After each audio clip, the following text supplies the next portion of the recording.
ଏମିତିଆ ବର୍ଷା ଆଜି ହେଇଛି ସାଙ୍ଗମାନେ ଦେଖନ୍ତୁ। ହଁ କୋଉ ତରକାରୀ? ପାଣି କେତେ ହେଇଛି ପୁରା ଫୁଲ ପାଣି। ମା ପୁଅ କଣ ହଉଛନ୍ତି ସକାଳୁ ଫୋନ ଦେଖିବାକୁ।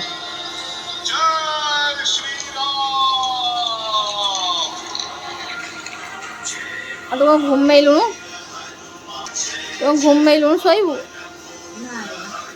ଆଉ ଶୋଇବୁନୁ କଣ ଜୁସ୍ ଟିକେ ପିଇଦବା ସକାଳୁ ସକାଳୁ। ମାଆକୁ ଦେଲୁନୁ ପିଇବୁ, ପିଇବୁ।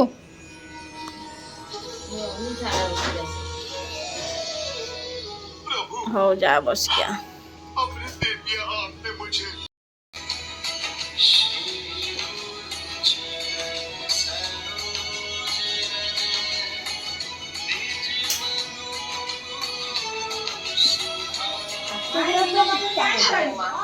ଦେଇଦେଲୁ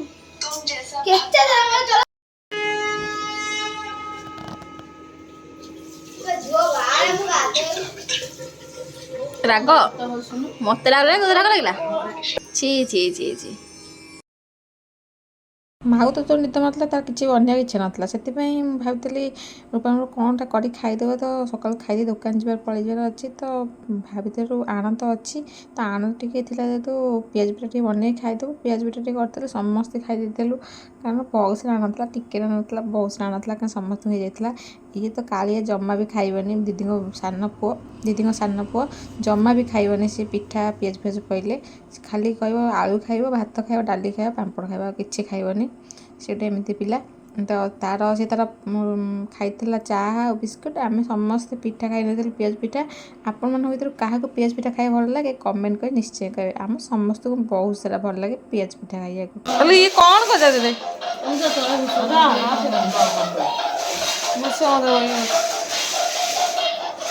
କ'ଣ ଦେବି ଲଙ୍କା ପାଚିଲା ଦେଲୁ ମା ବଢ଼ିଆ କାଟୁଛି ତ ଗାଡ଼ି ତ ଆଣିଛି ଆଉ ରୋବଟ ଚଢ଼ିବ ମୋ ଗାଡ଼ିରେ ଗୋଡ଼ରେ ମା କ'ଣ କରୁଛି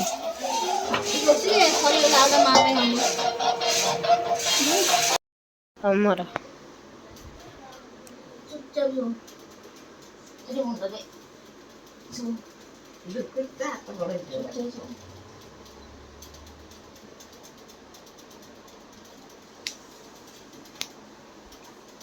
ଲାଇଟ୍ ବନ୍ଦ କରିଦେଲି, ଶୋଇପଡ଼। ଆଖି ବୁଝୁନ,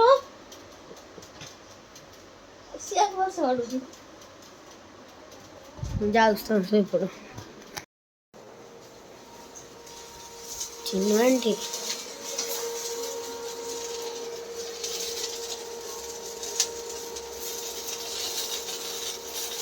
ଭେଣ୍ଡି ଭାଜୁଛ?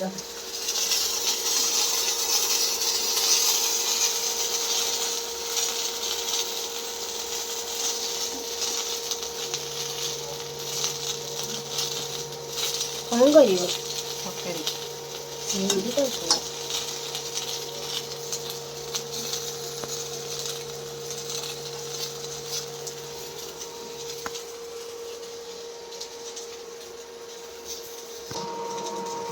ଭାତ ମିଳୁଛି। ଦେଖୁନି ଆମେ ୟୁଟ୍ୟୁବରେ ଦେଖିଥିଲି ଜାମୁ କୋଳି ସର୍ଟସ୍ ବନାଉଛି, ଟିକେ ବନେଇ ପିଇବା କେମିତି ଲାଗୁଛି।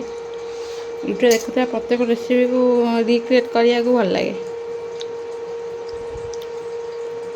ରୂପା ଜାମୁକୋଳି ଗୁଡ଼ାକ ଛଡ଼ଉଛି ମଞ୍ଜି, ମୁଁ ମଞ୍ଜି ଖାଇଦେଉଛି। ରାମାୟଣ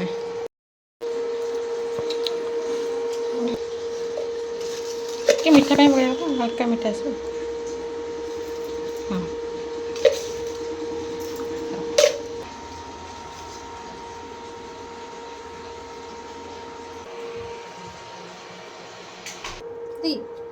ହଁ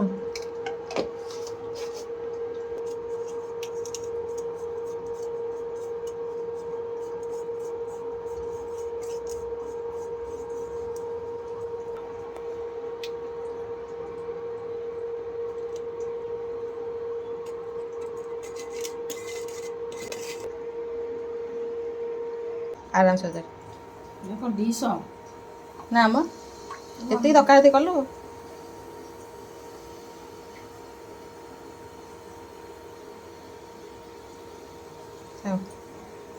ଫଟାଫଟ ବିଲ୍ କମିଯିବ।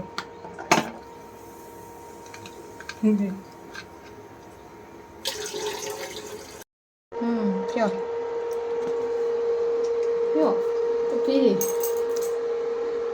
ଦିବା ମିବା ସବୁ ଦେଖାଯାଉଛି।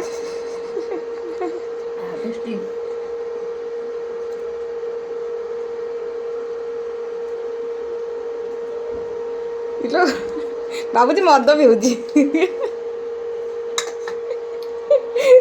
ଜେଇसे କେନ ଲଙ୍ଗରେ ସାଇଡ୍ ପଡ଼ିବ କିଛି ନାହିଁ, ଭଲ ଲାଗିବ। ମଝି ଲଗେଇ ପିଇବ କାହିଁକି ସାଇଡ୍ କେତେ ଲବ କି? ଏ ଭାଇ ମଜା ଆସିଯାଉଛି ପିଲାର ନା। ପୁରା ବସୁଧା ଆଚାର। ବସୁଧା ଆଚାର ସିରିଏଲ ଦେଖୁଛି ନା। ଟେଷ୍ଟି ଲାଗୁଛି ହେଲାନି। ଆଉ କ'ଣ ନବନି ଚିନି ପାଇଁ ବନେଇଦିଏ ପାଣି ନା। ଏଇ ଖାଇ ପିଇ ସାରିଲା ପରେ ପୁରା ଟାଟା ଭଳିଆ ଇଚ୍ଛା ହବ। ନା ପୁଦିନା କୋଲ୍ଡ ଡ୍ରିଙ୍କ୍ସଟା ଟିକେ ଅଧିକା ହେଇଥାନ୍ତା, ଟିକେ କମିଲା କୋଲ୍ଡ ଡ୍ରିଙ୍କ୍ସ ଆଗ। ଆଉ ଗୋଟେ ମଗେଇଲୁ ଦିଟା ସର୍ଟସ୍ ଦେଖନ୍ତୁ। ଲାଗୁଛି ମାନେ ଅଲଗା କରିଥାନ୍ତୁ ନା। ରେଡି ବାୟାଣୀ ଆ ପିଇବା ଲାଗୁଛି ବେ।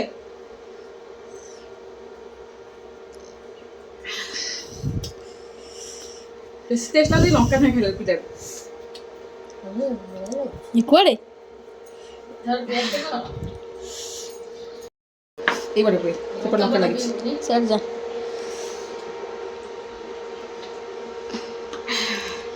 ପିଇବୁନୁ? ଝିମଝିମ ହେଇଯାଉଛି। ଛି ଛି ଛି ଛି ସେ ଝିମଝିମ ହେଇଯାଉଛି। ମା କେନ୍ ଲାଗୁଛି ସର୍ଟସ୍ ଟେଷ୍ଟି। ଇଏ ପିଇଲାନି ଗଧ। ବରା ତରକାରୀ ଖାଇବ, ବରା ତରକାରୀ ଖାଇବ। ଆଉ ଅଛି ଆଉ ଅଛି ସରିଗଲା। ମାର ପାଖରେ ସବୁ ସରିଗଲା। ହଁ ଇଏ କ'ଣ ତାହେଲେ ଇଏ ବା ଥିଲା କହୁଛୁ ନାଇଁ ଆଜି ଦେବୁ ମୋତେ ପିଇବି। ମାନେ କୋଲ୍ଡ ଡ୍ରିଙ୍କ୍ସ ନୁହେଁ, ଇଏ ହେଉଛି ପାଣି। ପାଣି ତ ହଁ ହଉ ବରଫ ଗୋଟେ ପକେଇ ଦେଉନୁ। ବରଫ ଆଣିଲୁ ପୁଅ। ତ ଆଜି ଖାଇବାରେ ଖରାବେଳେ କ'ଣ ବନିଛି? ଭାତ ହେଇଛି, ଗରମ ଭାତ। ଯେହେତୁ ପାଗ ଏମିତି ହେଇଛି ତ ଟିକେ ପାଗ ପାଣି କରିଦେଇଛି। ତା ସହିତ ଭେଣ୍ଡି ତରକାରୀ ମା ଟିକେ କରିଥିଲା, ଆମ୍ବ ଆଉ ତା ସହିତ କାକୁଡ଼ି, ତା ସହିତ ଟିକେ ବନେଇଥିଲି ଆଜି ବହୁତ ଦିନ ପରେ ଟିକେ ମୁଁ ଫିଙ୍ଗର ଚିପ୍ସଟି ବନେଇଥିଲୁ ସାଙ୍ଗ ହୋଇ ସମସ୍ତେ ପୁରା ଫ୍ୟାମିଲି ସହିତ ଖାଇଥିଲୁ। ଭାଇର ଆଉ ବାୟାଣୀ ଆମ ଝିଅ ସିଏ ସାଙ୍ଗ ହୋଇ 2 ଜଣ ଖାଇଥିଲେ ଆଗତରେ, ତାପରେ ମା, ମୁଁ, ରୂପା, ଦିଦି, ପୁଅ ସମସ୍ତେ ସାଙ୍ଗ ହୋଇ ଖାଇଥିଲୁ। ତ ପାଗ ପାଣି ମା ଟିକେ ବନେଇଥିଲା। ଆଉ ଘରେ ଥିଲେ ସବୁ କାଶଦି କରିବାକୁ ମନେ ପଡ଼େ, ତ ଫିଙ୍ଗର ଚିପ୍ସ ଟିକେ ବସିକିନି ଘଣ୍ଟାଏ କାଟିକି ବସିକି କରିକି ବନେଇଥିଲି। ମୋତେ ବହୁତ ମଜା ଲାଗେ। ତ ରାତିରେ ଟିକେ କାଶଦି କାମ ଆମେ କରିଥିଲୁ ଘରେ, ଯେହେତୁ ରହିଥିଲୁ ବର୍ଷା ଦୋକାନ ଯାଇନଥିଲୁ ତ ଭାବିଲୁ କ'ଣଟା କରିବା। ତ ପନିର ମଗେଇଥିଲୁ ଆଉ ତାପରେ ଗୋଟେ ଅଏଲ୍ ବି ମଗେଇଥିଲୁ ମାର୍କେଟରୁ। ଆଉ ଆମ ଛୁଆ ଆମେ ଆସିଲା ବେଳକୁ ତାଙ୍କର ପନିରକୁ ଏଠି ବସିକି କାଶଦି କରିଦେଇଛନ୍ତି କୁରକୁରି ଧୀରେ। ଆଉ ମାର୍କେଟ ଆମେ ଯେତେବେଳେ ଯାଇଥିଲୁ ନେଇକି ଆସିଥିଲୁ ଅଏଲ୍, ଘରେ ତ ଅଏଲ୍ ନଥିଲା। ଏମାନେ କ'ଣ କରିଛନ୍ତି ପନିରରେ କୁରକୁରି ଗୋଳେଇ ଦେଇଛନ୍ତି। ଆମେ ଆସିଲା ବେଳକୁ କୁରକୁରି ଗୋଳେଇ ଛାଣିବା ପାଇଁ ଦେଖିଲା ବେଳକୁ ତେଲ ତ ଘରେ ନଥିଲା, ଖାଲି ସୋରିଷ ତେଲ। ଘରେ ତ ସୋରିଷ ତେଲ ହିଁ ଷ୍ଟକ୍ ରହୁଛି, ସୋରିଷ ତେଲ ଖିଆ ହେଉଛି ବୋଲି। ରିଫାଇନ୍ ତେଲ ଘରକୁ ଆସେନି, ତ ରିଫାଇନ୍ ତେଲ କେବଳ ଛଣାଛଣି ହେଲେ ଡିପ୍ ଫ୍ରାଏ ପାଇଁ ଘରକୁ ଆସେ। ତ ରିଫାଇନ୍ ତେଲ ଆମେ ନେଇକି ଆସିଲୁ ତ ଦେଖିଲା ବେଳକୁ ସିଏ ତାଙ୍କର କରିକି ଥୋଇ ଦେଇଛନ୍ତି ନା କ'ଣ ଆମର ଟିକେ ଛାଣିଦିଅ ଆମେମାନେ ଖାଇବୁ। ତାଙ୍କ ସହିତ କାଶଦି କଲା ପରେ ଆମେ ଆମର ଟିକେ ପନିର ପପକର୍ଣ୍ଣ କରିବୁ ବୋଲି ସବୁ ଏଠି ଯୋଗାଡ଼ କରିଥିଲୁ। ଛୁଆମାନେ ତାଙ୍କର ପନିର ପପକର୍ଣ୍ଣ ଆଗତରିଆ କରିଦେଇଥିଲେ ଖାଇବେ ବୋଲି। ସେ ପୁରା ଉଚ୍ଛନ୍ନ ଖାଇବା ପାଇଁ ଖଣ୍ଡ ଖାଲି ଫୋନ୍ ମାରୁଛନ୍ତି। ଏଠି ତାଙ୍କର ବନେଇ ଦେଇଥିଲେ। ଆଉ ତାପରେ ତାଙ୍କ ପାଇଁ ପନିର ରୂପା ଛାଣି ଦେଇଥିଲା ପପକର୍ଣ୍ଣ ତାଙ୍କର ସେମାନେ ଯେଉଁ ବନେଇଥିଲେ। ତାପରେ ଆମେ ବନେଇବା ପାଇଁ ଏପଟେ ମୋର ସବୁ ଜିନିଷ ରେଡ଼ି କରିଥିଲି। ଛୁଆମାନଙ୍କ ପନିର ଫାଷ୍ଟ ଛାଣି ଦେଇଥିଲି ତେଲ ଗରମ କରିକି, କାରଣ ତାଙ୍କର ଭଉସନା ବନେଇ ଥୋଇଲେଣି କାଳେ ଖରାପ ହେଇଯିବ ବୋଲି ତାକୁ ଫାଷ୍ଟ ଛାଣି ଦେଇଥିଲି। ଦେଖିବ ତ ଛୁଆରା ବଢ଼ିଆ ବନେଇଛନ୍ତି, କୁନି କୁନି ବନେଇଛନ୍ତି। ଟିକେ ମିଠା ଲାଗୁଥିଲା କାହିଁକିନା ସେମାନେ ଲଙ୍କାଗୁଣ୍ଡ ଭଳିଆ କିଛି ପକେଇ ନାହାନ୍ତି, ତା ଦେହରେ ପୁଣି କୁରକୁରି ଗୋଳେଇ ଦେଇଛନ୍ତି ଯେଉଁଟାକି ଚିପ୍ସ ଆସିଥାଏ। ଆଳୁ ଚିପ୍ସ ସେଇଟା ଗୋଳେଇ ଦେଇଛନ୍ତି ପନିର ଦେହରେ, ତ ସେଥିପାଇଁ ଟିକେ ମିଠା ଲାଗୁଥିଲା, ବାକି ଭଲ ଲାଗୁଥିଲା। ଛୋଟ ଛୁଆରା ବନେଇଛନ୍ତି ତ କେମିତି ଲାଗୁଥିବ, ଭଲ ଲାଗୁଥିଲା। ତ ଆମର ତାଙ୍କ ସହିତ ଗପସପ ସହିତ ଆମର ତାଙ୍କ ପପକର୍ଣ୍ଣକୁ ପୁରା ବଢ଼ିଆ ସେ ଦେଖିବାକୁ ଛାଣି ଦେଇଥିଲି, ପନିର ପପକର୍ଣ୍ଣ ବଢ଼ିଆ ସେ ପୁରା ଟୁମ୍ ଟୁମ୍ ଗୋଲ ଗୋଲ କରିଥିଲେ ହାତରେ, କେମିତି ତାକୁ ବଳିକିନି ହାତରେ କରିଥିଲେ ବୋଧେ, ଗୋଲ ଗୋଲ କରିଥିଲେ। ମୁଁ ତ ସ୍କୋୟାର ସାଇଜ୍ର କରିଦେଇଥିଲି, କାରଣ ଏତେ ବସିକି କାଶିଦି କିଏ କରିବ, ଏତେ ସାରା କରାହେବ, ସମସ୍ତେ ଖାଇବା ଯେହେତୁ ଏତେ ସାରା କାଶିଦିରେ କରିବାକୁ ବହୁତ ଟାଇମ୍ ଲାଗିବ। ତ ମୁଁ ସେଥିପାଇଁ ତାଙ୍କର ସେମିତି ଛାଣି ଦେଇଥିଲି। ତାପରେ ମୁଁ ଆମର ପନିରକୁ କଟାକଟି କରିଥିଲି। ତା ପାଇଁ ମସଲା ନେଇଯାଇଛି ଟିକେ ଅଦା ରସୁଣ ପେଷ୍ଟ, ତା ଦେହରେ ଲଙ୍କାଗୁଣ୍ଡ, ହଳଦୀ ଗୁଣ୍ଡ, ଟିକେ ଚାଟ୍ ମସଲା, ଲୁଣ ସହିତ ତାକୁ ବଢ଼ିଆ ସେ ମିକ୍ସ କରି ନେଇଛି। ତାପରେ ମୁଁ ଏଠି ପନିରକି ଦେଖିପାରୁଥିବେ ମିଡ଼ିୟମ୍ ସାଇଜ୍ର ପିସ୍ କରି କାଟିଲି, ଚାହିଁଲେ ଆଉ ଟିକେ ବଡ଼ ସାଇଜ୍ ବି କାଟିପାରିବେ। ଆମର ତ ଏଡ଼େ ବଡ଼ ଫ୍ୟାମିଲି ହେଲାଣି, ଆମର ତ ବଡ଼ ଫ୍ୟାମିଲି ନା ଛୋଟ ଫ୍ୟାମିଲି, ଦିଦି ଘରେ ସମସ୍ତେ ଆସିଲେ ଟିକେ ବଡ଼ ହେଇଯାଇଛି, ଛୋଟ ଛୁଆମାନେ ବି ଅଛନ୍ତି, ଏଠି ଗାଗୁନ ବି ଅଛି, ତ ସିଏ ବି ଖାଇବ, ସାଙ୍ଗ ହୋଇ ସମସ୍ତେ ତ ଖାଇବୁ, ତ ଏତେ ଜଣ ହେଇଗଲେଣି ତ ଯେହେତୁ ଟିକେ ଅଧିକା ବନେଇବାକୁ ପଡ଼ିବ। ତ ପାଖାପାଖି 600 ଗ୍ରାମରୁ 700 ଗ୍ରାମ ପାଖାପାଖି ପନିର ନେଇଥିଲି। ଆଉ ଏ କୁରକୁରି ନେଇଥିଲି, ଏଇଟା ହେଉଛି ମକା, ଯେଉଁଟାକି ମାର୍କେଟରେ ଆରାମସେ ଆପଣମାନଙ୍କୁ ମିଳିଯିବ। ଏଇ ମକାକୁ ଆପଣ ଆଣିକି ଗୁଣ୍ଡ କରିପାରିବେ, ନହେଲେ ତାର ଅଲରେଡ଼ି ଗୁଣ୍ଡ ବି ମିଳୁଛି, ଆଣିକି ତାକୁ ବି ଫ୍ରାଏ କରିପାରିବେ। ମୋତେ ମିଳିଲାନି, ମାର୍କେଟ ଆଜି ବନ୍ଦ ଥିଲା ମାସ ଶେଷ ପାଇଁ, ତ ସେଥିପାଇଁ ମୁଁ ୟାକୁ ହିଁ କିଣିକି ନେଇ ଆସିଥିଲି, ୟାକୁ ଘରେ ଗୁଣ୍ଡ କରି ନେଇଥିଲି। ଛୁଆମାନେ ଦେଖିବ ଛାଣିକି ତାଙ୍କର ଖାଇସାରିଲେଣି, ଏଠି ଆଣିକି ଆମକୁ ଦେଉଛନ୍ତି। ଗାଗୁନ ତ ଖାଲି ସକ୍ସ ଖାଇଦେଉଛି, ସକ୍ସ ସକାଶେ ପାଟି ବି ଖାଇଲା। ଏତେ ସକ୍ସ ଦେହ ପାଇଁ ଭଲ ନୁହଁ, କାରଣ ସେଟା ଡୁପ୍ଲିକେଟ୍ ଜିନିଷ ହେଇଥାଏ ନା, ଘରେ ବନା ହେଇନଥାଏ। ତ ତାପରେ ଟିକେ ଧନିଆ ପତ୍ର ପକାଇବା ତ ମୁଁ ଜମା ଭୁଲିନି, ମୋତେ ହରି ହରି ଧନିଆ ବହୁତ ପସନ୍ଦ। ତାପରେ ତା ପାଇଁ ଗୋଟେ ମ୍ୟାରିନେଟ୍ ତିଆରି କରିଥିଲି, ତାକୁ ବନେଇକି ବଢ଼ିଆ ସେ ଗୋଳେଇ ଦେଇଥିଲି। ତାପରେ ମୁଁ ଗୋଟେ ମ୍ୟାରିନେଟ୍ ତିଆରି କରିଥିଲି, ଯେଉଁଟାକି ଆମକୁ ଏଇଟା ହିଁ କୋଟିଂ କରିବାର ଅଛି। ଆ ଦ୍ୱାରା ଆକୁ ଗୋଳେଇକି ଫାଷ୍ଟ ଆମେ ସେଥିରେ ଟିକେ ଲୁଣ, ଟିକେ ଲଙ୍କାଗୁଣ୍ଡ ପକାଇ ବଢ଼ିଆ ସେ ଗୋଳେଇଲା ପରେ ଆମେ ତା ଦେହରେ ପାଣି ଟିକେ ଦେଇକି ମ୍ୟାରିନେଟ୍ କରିକି ତା ଦେହରେ ଗୋଳେଇକି ସେ ଯେଉଁ କୁରକୁରିରେ ଗୋଳେଇକି ତାକୁ ଛାଣିବା ଦ୍ୱାରା ଗୋଟେ ବଢ଼ିଆ ଟେଷ୍ଟ ଆସିଥାଏ, ଯେଉଁଟାକି ଗୋଟେ ସୁନ୍ଦର କୋଟିଂ ବି ହେଇଥାଏ, ଆଉ ଟେଷ୍ଟ ବି ବଢ଼ିଆ ଲାଗିଥାଏ। ଦେଖିପାରୁଥିବେ ମୁଁ ବଢ଼ିଆ ସେ ପାଣି ଦେଇକି ଗୋଟେ ବ୍ୟାଟର ବନେଇଛି, ଯାହାକୁ ଆମେ ପନିରଟାକୁ ଆ ଦେହରେ ଡିପ୍ କରି ଆ ଦେହରେ ଫାଷ୍ଟ ବୁଡ଼େଇବା, ତାପରେ ସେ ଯେଉଁ ମକା ଗୁଣ୍ଡ କରି ରଖିଥିଲେ ତା ଦେହରେ ବୁଡ଼େଇକି ତାକୁ ଛାଣିବା ଦ୍ୱାରା ଗୋଟେ ବଢ଼ିଆ ସେ ଗୋଟେ କୁରକୁରା ଉପରେ ହେବ ପଦଟା, ତାକୁ ପୁରା ବହୁତ ଟେଷ୍ଟ ଲାଗିଥାଏ ଖାଇବାକୁ। ଯେଉଁଟାକି ଆମେ ତ ମାର୍କେଟରେ କିଣିକି ଖାଇଥାଉ, କିନ୍ତୁ ଯେତେବେଳେ ଘରେ ବନେଇ ଖାଇବା କଥା ଆସେ ତ ବହୁତ ସାରା କଷ୍ଟ କରିବାକୁ ପଡ଼ିଥାଏ। ତ ଆଜି ତ ମୁଣ୍ଡକୁ ଉଠିଛି, ଯେହେତୁ ପାଗ ଏମିତି ଦେଇଛି, ଘରେ ବନେଇ ଖାଇବା କଥା ଖାଇବୁ। ଦେଖିପାରୁଥିବେ ବଢ଼ିଆ ସେ ତାକୁ ମୁଁ ଡିପ୍ କରିଛି ଗୋଳେଇକିନି, ବଢ଼ିଆ ସେ ସୁନ୍ଦର ଭଲ ସେ ପୁରା ତାକୁ ଗୋଳେଇକି ରୂପା ବଢ଼ିଆ ସେ କରିକି ଦେଖିପାରୁଥିବେ କେମିତି କରୁଛି। ଆକୁ ଏମିତି ତା ଦେହରେ ଗୋଳେଇକି ପକେଇକିନି ଆ ଦେହରେ ଗୋଳେଇକି ରଖିଦେଇ ତାପରେ ତାକୁ ଫ୍ରାଏ କରାହେବ। ଆମର ସବୁଯାକ ଛୁଆ ପିଲା ସବୁ ଲାଗିଯାଇଥିଲା ସେଥିରେ, ତାଙ୍କୁ ତ କାଶିଦି କାମ କରିବା ବହୁତ ଭଲ ଲାଗେ। ରୂପା ତାଙ୍କ ସହିତ କରିଥିଲା ଏଇ କାମଟା, ସେମାନେ ଦେଖି ମାଡ଼ି ବସିଥିଲେ, ଆମେମାନେ ବି କରିବୁ, ସମସ୍ତେ ସାଙ୍ଗ ହୋଇ ବସିକିନି ଏଠି ତା ଛୁଆଣ୍ଟି ସାଙ୍ଗରେ ସାଙ୍ଗ ହୋଇ ସବୁଯାକ ବସିକିନି କରୁଛନ୍ତି କାମ। ସେମାନେ ରୂପାକୁ ଛୁଆଣ୍ଟି ଡାକନ୍ତି, ତାକୁ ସେ ସବୁଠୁ ସାନ ବୋଲି ତାକୁ ଛୁଆଣ୍ଟି ଡାକନ୍ତି ସବୁଯାକ। ଆମ ସବୁଯାକ ଛୁଆ ତିନିଟାକ ଛୁଆ ଛୁଆଣ୍ଟି ଡାକନ୍ତି, ତାଙ୍କୁ ମଜା ଲାଗିଥାଏ। ଆଉ ନଣ୍ଡ ତ ଡାକେ ଛୁଆ, ସିଏ ଛୁଆ ଆଣ୍ଟି ଡାକିବ, ଡାଇରେକ୍ଟ ଛୁଆ ଡାକିବ। ତାଙ୍କର ମଜାମସ୍ତି ସହିତ ମୁଁ ଏତିକି ନେଇଯାଇଥିଲି ଫ୍ରାଏ କରିବାକୁ। ସେମାନେ କରିବା ଭିତରେ ମୁଁ ଗ୍ରାଇଣ୍ଡର କପ୍ ଖୋଳରେ ପୁରେଇକି ନେଇଯାଇଥିଲି। ମୁଁ କହିଲି ଦେଖିଆ 5ଟା ଫାଷ୍ଟ କରିଥିଲା, ତ ମୁଁ ନେଇକି ଫାଷ୍ଟ ଛାଣିଦେବା, ଦେଖିବା କେମିତି କ'ଣ ଟେଷ୍ଟ ହେଇଛି, ଅଲଣା ଲୁଣିଆ ରାଗ କ'ଣଟା ହେଇଛି ଦେଖିବା। ଘରେ ତ ବନେଇଛେ, ୟୁଟ୍ୟୁବରୁ ଦେଖିକିନି ସବୁବେଳେ ତ ଖାଉଛି କିଣିକିନି, କିନ୍ତୁ ଘରେ ବନେଇ ଖାଇବାର ମଜା କିଛି ଅଲଗା। କଷ୍ଟ ତ ପଡ଼େ କିନ୍ତୁ ଟେଷ୍ଟ ବି ବହୁତ ଭଲ ଲାଗେ, ମଜା ବି ଲାଗିଥାଏ ସମସ୍ତ ସାଙ୍ଗରେ ବସିକି ଖାଇବାର। ଛାଣି ନେଇଥିଲେ କେତେ ବଢ଼ିଆ ସେ ଫ୍ରାଏ ତ ହେଇଯାଇଛି, କିନ୍ତୁ ସେମାନେ ଯେଉଁ କଲର୍ ଆସେ ହୁଏତ ସେମାନେ କଲର୍ ପକାନ୍ତି, ମୁଁ କଲର୍ ପକାଇ ନଥିଲି ବୋଲି ସେ କଲର୍ଟା ଆସିନଥିଲା, କିନ୍ତୁ ଅଦରୱାଇଜ୍ ଟେଷ୍ଟ ସେମ୍ ଥିଲା। ରୂପା ତ ଏତେ ବାହାର ଜିନିଷ ଖାଏନି, ସେଥିପାଇଁ ଫାଷ୍ଟ କହିଥିଲା କି କେଜାଣି କେମିତି ଲାଗୁଛି, ଜାଣିପାରୁନି ଗୋଟେ କ'ଣ ଅଲଗା ଅଲଗା ଲାଗୁଛି। ତ ଚାଲନ୍ତୁ ଦେଖିବା ତାଙ୍କ ରିଭ୍ୟୁ ଦେଖିବା, ସେ କେମିତି କ'ଣ ଲାଗୁଛି କହିବେ ସମସ୍ତେ।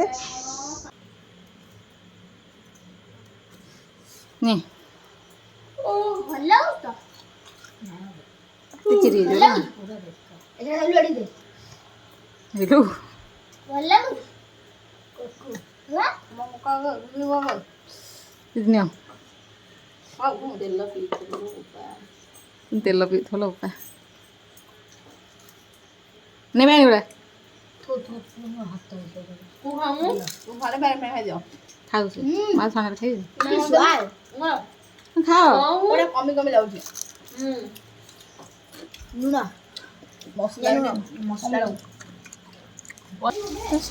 ସେତିକ ଛାଣିକି ଖାଇଲା ପରେ 5 ଜଣ ନଥିଲୁ, ଆମେ 6-7 ଜଣ ଥିଲୁ, ଭାଗ ତ ପଇଲାନି, ଖଣ୍ଡେ ଅଧେ ଖାଇ ଦେଇଥିଲୁ, ବହୁତ ଟେଷ୍ଟ ହେଇଥିଲା। ଟିକେ ଅଲଣା ହେଇଥିଲା କିନ୍ତୁ ଉପରେ ତ କଳା ଲୁଣ ପକେଇ ଖାଇବୁ ସେଥିପାଇଁ ଚଳି ଯାଇଥିଲା। ତାପରେ ମୁଁ ଆହୁରି କେତେ ସାରା ଫ୍ରାଏ କରିଥିଲି, ଏମିତି ଲଗାତାର ଫ୍ରାଏ କରିଥିଲୁ। ଭାଇ ଖାଇଥିଲା, ମାଆ ଖାଇଥିଲା, ସମସ୍ତେ ସାଙ୍ଗ ହେଇକି ଖାଇଥିଲୁ। ତ ଆପଣମାନଙ୍କୁ ଆଜିର ବ୍ଲଗ୍ କେମିତି ହେଲା କମେଣ୍ଟ କରି ନିଶ୍ଚୟ କହିବେ। ଭଲ ଲାଗିଥିଲେ ଲାଇକ୍ କମେଣ୍ଟ ସେୟାର ସବସ୍କ୍ରାଇବ୍ କରିବା ଜମା ଭୁଲିବେନି। ରହୁଛି ଜୟ ଜଗନ୍ନାଥ। ଦେଖା ନେକ୍ସଟ ଭିଡ଼ିଓ ଆପଣମାନଙ୍କ ସହିତ।